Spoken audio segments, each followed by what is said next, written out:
Happy WrestleMania Day, everybody. What's going on, everyone? Welcome to Announcements Lucas, Friday Night Smackdown, April 18, 2025. Your go-home edition of Friday Night Smackdown for tonight's WrestleMania 41 event starting 7 p.m. Eastern Standard Time. Streaming live on Peacock and it's basically Peacock only as well. And I'll pay-per-view, obviously, on pay-per-view as well. But I don't understand why people pay $50 for pay-per-views, dude. Well, if you can. I understand for AEW, because you have to, honestly. But, dude, seriously, you pay for $50 for WWE pay-per-views and you're not spending $9.99 on how much it is for Peacock. It's quite a choice, to say at least financially. Well, I guess, honestly. But what's going on, everybody? How y'all doing today? I'm your host, always Lucas on Instagram. Twitter, not Twitter, I actually left Twitter, by the way. I left the Twitter because it's a toxic cesspool of garbage, to say the least.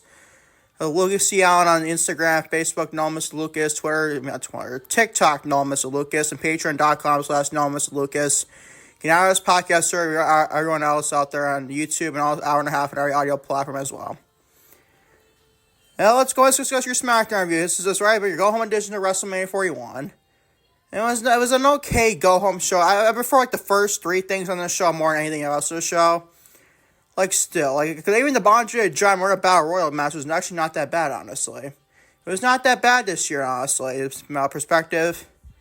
And even play a little bit in another match later on, the six-man tag team match. Grande Americano eliminate Mr. Rey Fenix to play something interesting later on tonight.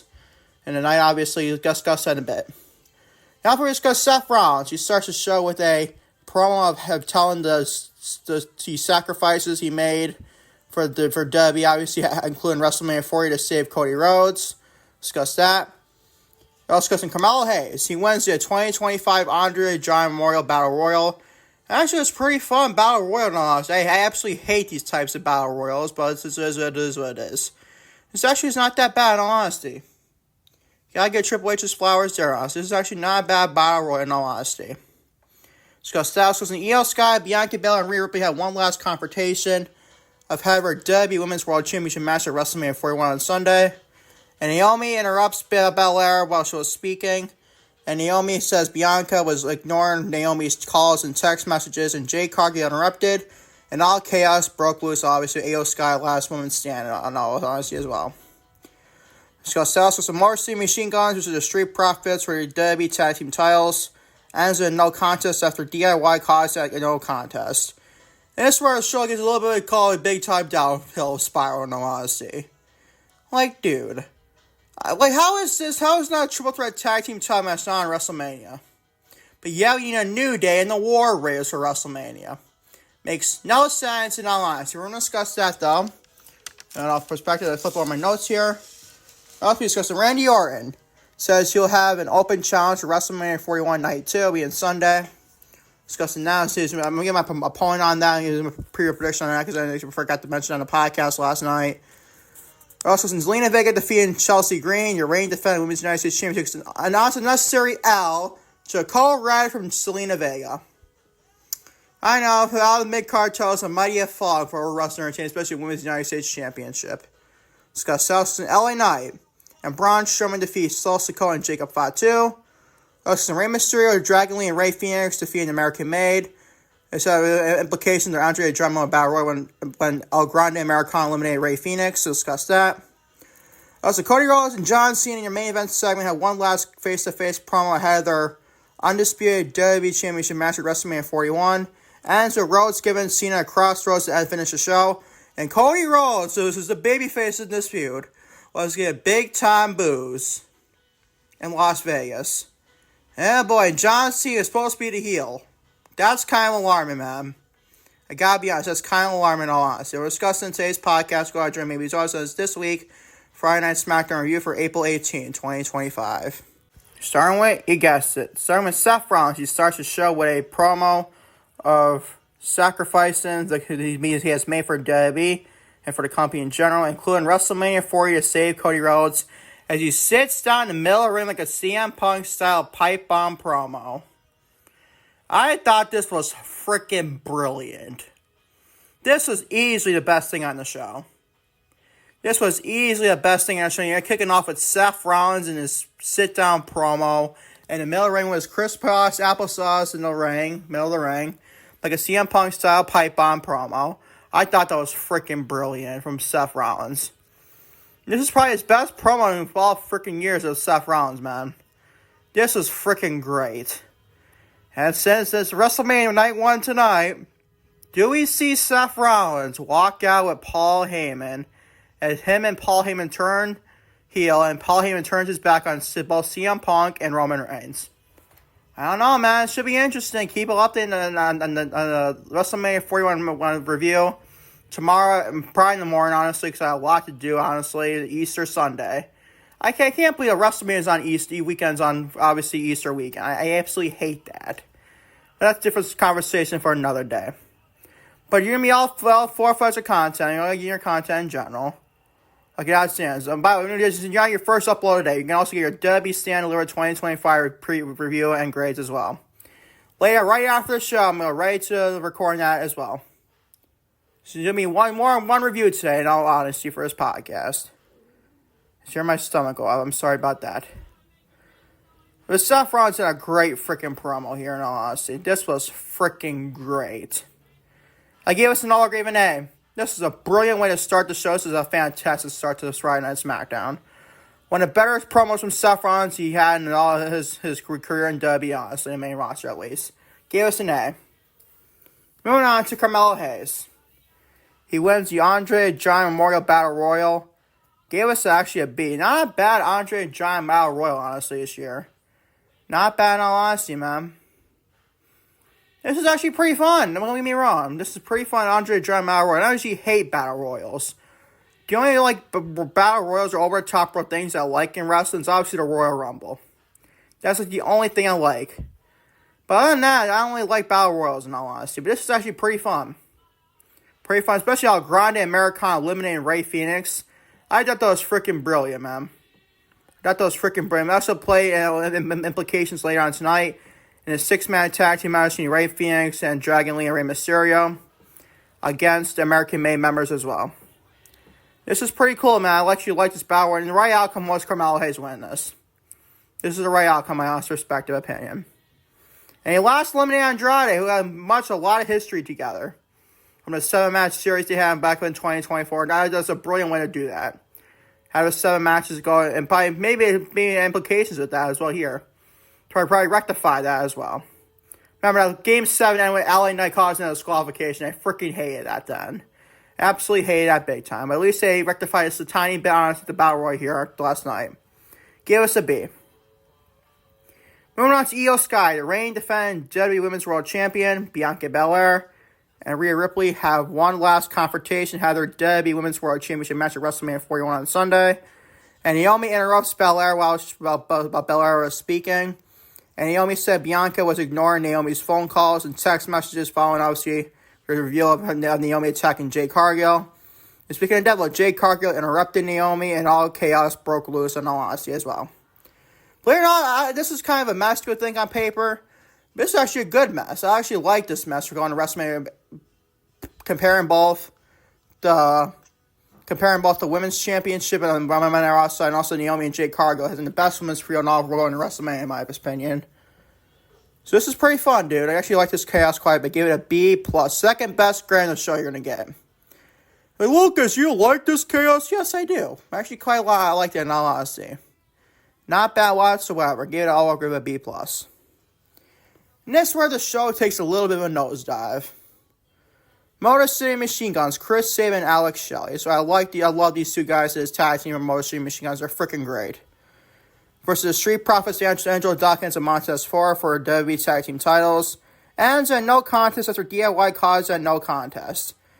This should be lower on, so you give it a C+, though. Like, what are we freaking doing? We could have had the Motor City Machine Guns, Chris Sabin, Alex Shelley, and DIY with Giant Gargano and Tommaso Ciampa, and the Street Profits for the tag team titles at WrestleMania 41. No, you have the other tag team titles of New Day and the War Raiders on it, though. Like, really, what is the freaking point of that? If you're not producing Big E for that match, what's the point of putting us on WrestleMania? I don't get that honest perspective from Triple H or Hunter Hearst Helmsley, Apollo Triple H, back on honesty at all. Gave it a C+. I flip over my freaking notes here. Moving on to Randy Orton. He says he will have an open challenge for WrestleMania 41 Night 2. And who that opponent will be, I'll give you my prediction on this. My prediction is not Rusev. It's not Nick Aldis. My prediction is Aleister Black, the former Malachi Black in AEW, comes out, and we get Aleister Black versus Randy Orton. You might say, who wins that? You know what? Honestly, it might be a hot take on paper. But I'm giving the win to Randy Orton. You want to know why? Because he's probably going in St. Louis in the next PLE against John Cena, who will win the undisputed WWE Championship against Cody Rhodes. Like, spoiler alert. As you need Randy Orton to get some wins under that belt. Or you're going to hit wins under his belt before he now takes the loss against John Cena out in St. Louis. But I'm going Randy Orton to beat Aleister Black. Might be a hot take. Lucas, is Aleister Black just coming back to the company? You're taking an L? Well, Randy Orton's about to go in a world title match probably in St. Louis. So you're not going to have Randy Orton in his hometown, not go into that title in the main event, and not challenge for a championship, the one or two of the world titles. And why not be John Cena? I don't see why there's a problem with that. And plus, Aleister Black should be built up still. You still be built up. You probably look better looking victory and defeat. There's always victory and defeat in wrestling. You gotta understand that, people. So give us all a grade of a B, though. Not a bad promo for Randy Orton. It's to be interesting in who comes out of WrestleMania 41.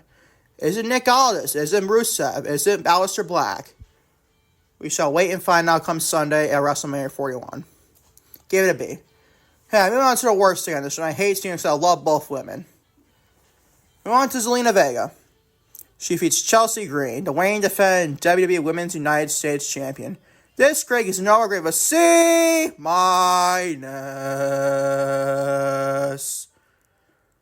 What the hell are we doing here? Plus, I'll be honest. Wasn't like last week on SmackDown, there was a 6-woman tag team match announced with Katana Chance and Kaden Carter and Zelina Vega against Cheslea Green, Piper Niven, and Alba Fire, right? I assume that was announced, right? Then all of a sudden they changed it to Zelina Vega and Cheslea Green. What the hell are we freaking doing here? I love both women. I love Zelina. I love Cheslea. But, dude, this was freaking not good. And plus, you have your Women's United States Champion take a freaking pinfall L as a non-title capacity. This was so freaking dumb, man. C- is your freaking grade, in all honesty. Moving on to LA Knight, the reigning defending WWE Men's United States Champion, and Braun Strowman defeats Sikoa and Jacob Fatu. This gets a C+. Another freaking... Didn't we just see this a couple weeks ago? McGrath, it was probably it was Jacob Fatu, I think it was Tama Tonga. But still, it's the same freaking match, basically. I am tired of LA Knight and Braun Strowman going against the freaking Bloodline. I am tired of it, Triple H. Oh, but you can't say, because you can't say there's no critics in professional wrestling. There should not be any critics in professional wrestling, Lucas. Well, screw you, Hunter. I don't give a crap. There should be critics in professional wrestling. Constructive criticism to fix your freaking product. Dude, what was the point of this? C+ is your grade. Like, this is the same freaking match over and over and over and over and over and over and over. With LA Knight and Braun Strowman going against the freaking members of the Bloodline. I am tired of it. C+ is your grade. Moving on to Rey Mysterio. And Dragon Lee and the two members of the LWO and Rey Fenix defeat American Made as well. But you know, it's actually not bad of a 6-man tag. It was a high flying, it was chaotic, yes. But it was not that bad. And by the way, we wish Rey Mysterio the best. He actually got hurt in this match, but he actually walked out with people assisting him. I hope the guy he's going to be able to wrestle tonight. So I believe it's match 1, night 1. Yeah, I'm pretty sure it's night 1. So wish Rey Mysterio all the best. I hope the guys see my WrestleMania tonight and can be against El Grande Americano. I hope the guys see that, man. His Rey Mysterio is, 50 years old? Like, you can't see he has not much years left in him. It could be his next year, could be his last WrestleMania. We'll never really find out. We wish Rey Mysterio all the best, and hopefully he'll be able to wrestle tonight on WrestleMania Night 1. But him, Rey Mysterio, Dragon Lee, and Rey Phoenix defeat American Man. Just gets an all grade B. This is actually not that bad, man, in all honesty. I hate six-man tags. I really hate six-man tags that give them passion. But the last two six-man tags on Dynamite with like, the Death Riders against the Ops or AW Trios titles are actually not that bad either. And this is not that bad of a six-man tag. So it's 2 matches in a row, you got a good six-man tag team match grade. This gets an all grade of a B. We wish Rey Mysterio all the best. Hope to see him tonight at WrestleMania. Hopefully, he's able to rest grind Americano for tonight on WrestleMania Night 1. Moving on to your main event segment. Well, I'm probably going rapid fire speed, but I want to get this review upload because we're stand delivers in about an hour from now. Got this podcast, so upload and everything, so there you go. Moving on to your main event segment, though. Cody Rhodes, the reigning defending undisputed WWE champion, and John Cena had one last face-to-face promo ahead of their match at WrestleMania 41 for, like I said, championship. Ends with Rhodes giving Cena a crossroads to finish off the show. This gets a B-. It's probably the weakest thing I've seen between Cody Rhodes and John Cena. By far the weakest face-to-face promo they had. And this was actually not that great. I'll be honest, it was not that great. I didn't think we needed this. And plus, Cody Rhodes came out to a lot of freaking boos. And John Cena came out as cheer. He came out to cheers from John Cena. Is that the crowd being fickle? Probably. Is that the crowd being fickle, or they turned it back on Cody Rhodes? Did John Cena really make their point of the crowd? I don't know. We shall wait and find out come WrestleMania 41 in Las Vegas Night 2. I gave it a B-. Honestly, the end of the show, not the greatest promos in these two guys at all. I've seen a lot better from both men, and this was not the best on paper. It was solid for what it was to end the show, but we did the same freaking thing, basically, with John Cena and Cody Rhodes a couple weeks ago on Monday Night Raw when we last seen John Cena. He took a crossroads, they took another crossroads here. So that's probably confirming that he's winning the undisputed WWE Championship at WrestleMania 41. It probably helped him confirms it, in all honesty. Which I don't mind. I actually freaking like that, honestly. But we ain't finding out come WrestleMania 41 Las Vegas in Night 2. But this is a B-. As your overall show for Friday Night Smackdown April 18, 2025 is also a B-. That is your Friday Night Smackdown April 18, 2025 review. The go-home edition to WrestleMania 41 Las Vegas. And thank y'all for watching. No, Mr. Lucas, Friday Night Smackdown April 18, 2025 review. Taping April 19th to 2025 WrestleMania Day, everyone. It's not your first upload you're going to be seeing today. You also your WWE Stand Delivered 2025 review, as well. I'll be out today at some point. Hopefully, like around 7 o'clock, maybe. Hopefully, knock on wood. Big time knock, like I said. I catch y'all later tonight for more content. No, Mr. Lucas at the WWE Stand Delivered 2025 review. Until then, peace, love. Take care. I love y'all big time, to say the least.